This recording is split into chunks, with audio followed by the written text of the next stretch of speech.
Toastmasters, guests, nice to see you. Hello. We're going to have a little bit different format today. We're going to do a panel discussion that I'm going to lead. My name is, like Javier said, Amy Bridwell, and I've been a Toastmaster for a number of years. I'm working on my DTM, and this project is a panel discussion. So what we're going to discuss, it's a perfect time for you to visit, because what we're going to talk about is the effectiveness of the Toastmaster method for good communication and leadership. I'm going to introduce my panelists who have so graciously agreed to join us. First we have, please stand up, Tammy. Friends, this is Tammy Garner. She is Distinguished Toastmaster, 2 terms service as an area director, served in not 1 but 2 spring conferences. She has completed 4, you are amazing. She's completed 4 paths, 4 whole paths in pathways. Oh my gosh, please. Do you sleep? No, you don't. You don't sleep.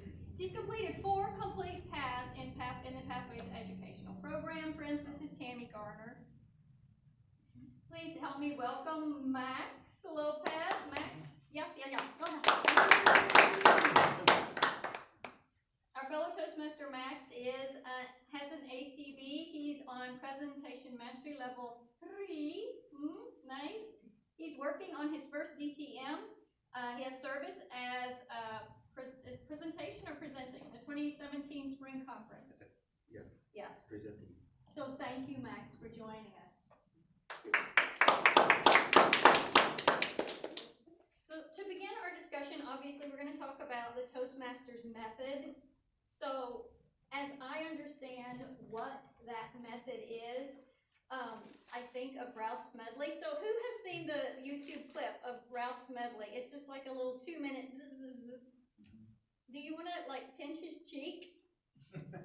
In 2 minutes, Ralph Smedley espouses perfectly this method that is timeless now, and it's been so effective for so many hundreds of thousands of people. And Ralph Smedley just said he came up with a method to help people learn to talk by talking, which is essentially the beauty of this method.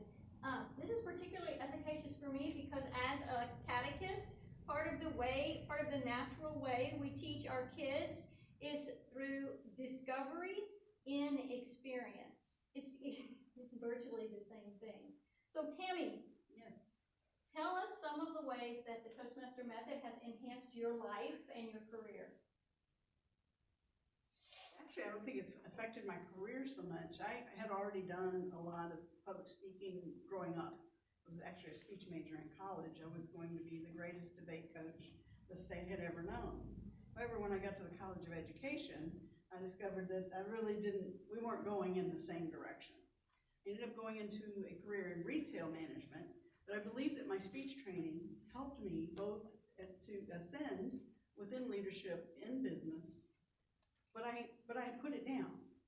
I wasn't involved in any way, shape, or form after I had been to speech tournaments, all this stuff since junior high. 5 years ago, we started a Toastmasters Club at my church. I was on the board of directors, and I thought, well, this will be a nice thing for someone from the board of directors to support this new thing. Honey, I was hooked. I went to my first few meetings, and I was hooked. The method, as far as the methodology of Toastmasters, is its organization. I think that's the effective thing. We actually had a guest come to Find Your Voice Toastmasters, works for ExxonMobil, who has to plan meetings and events. Came to 3 meetings and said, I got everything I need just from watching how Toastmasters does their meetings. And I believe that's something I want to teach as a professional speaker, how to run an effective meeting. So Toastmasters, for me, the Toastmasters method, the organization of the meeting, how we appreciate each other, how we recognize each other, and how we provide each other room for growth, both as speakers and as leaders, has been very effective in my personal life. And I think it bleeds out. I can't point to any promotions or anything, but I can point to other people who have come through the program and been very successful. Max, what has been your experience? Well, on the other hand, I have to thank Toastmasters, the Toastmasters method, for getting me into the career paths that I've got. I came from a retail sales background. I was good one-on-one and very articulate at that point. You put me in front of people and I freeze up.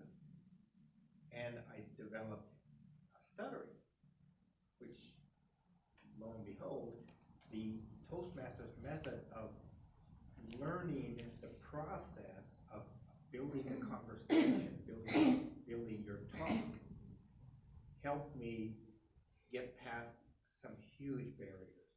And one of the things that I look back on proudly is that I went to an interview for I was initially going to be a career services representative for a college, but then they had a position called community relations liaison. That involved doing a presentation and then leading an interaction within the group and keeping it on track and then coming to a conclusion.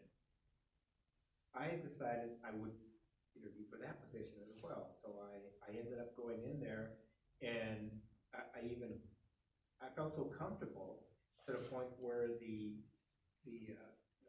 president of the school was one of the audience members, and he was playing on his phone, and I happened to say in one of the things that one of the transitions I was making, that, by the way, if you are playing on your phone, that means that you're probably not getting the complete path that I'm taking you on. And he looked around like that.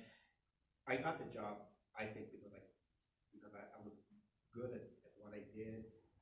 I have a feeling that calling him out in a nice way, because that's one of the things that Toastmasters is team collaboration, and how you manage the organization in a training sense helps you keep people on track, and it also keeps you on track. To me, I still get something new from Toastmasters. I've been with Toastmasters since 2006, and I'll probably be with Toastmasters as I get older, much older. I hope you are, because you have something to offer now to people who struggled, not only like you struggled, but in a myriad of different ways.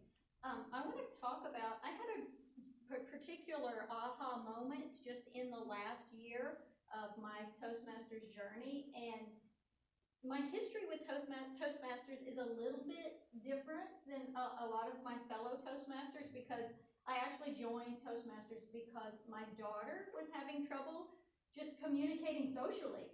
Not even like you did, just one-on-one. She would just get really self-conscious, which in hindsight, is that really unusual for a 13-year-old girl to be self-conscious? But I thought, oh my gosh, what are we gonna do? So we joined Toastmasters, and when I went to Toastmasters, just like Ralph Smedley envisioned, it's an enjoyable place, right? It's not an educational type environment where you're sitting in a classroom taking a lecture and experiencing a little bit of pressure about how you're going to execute when the test comes.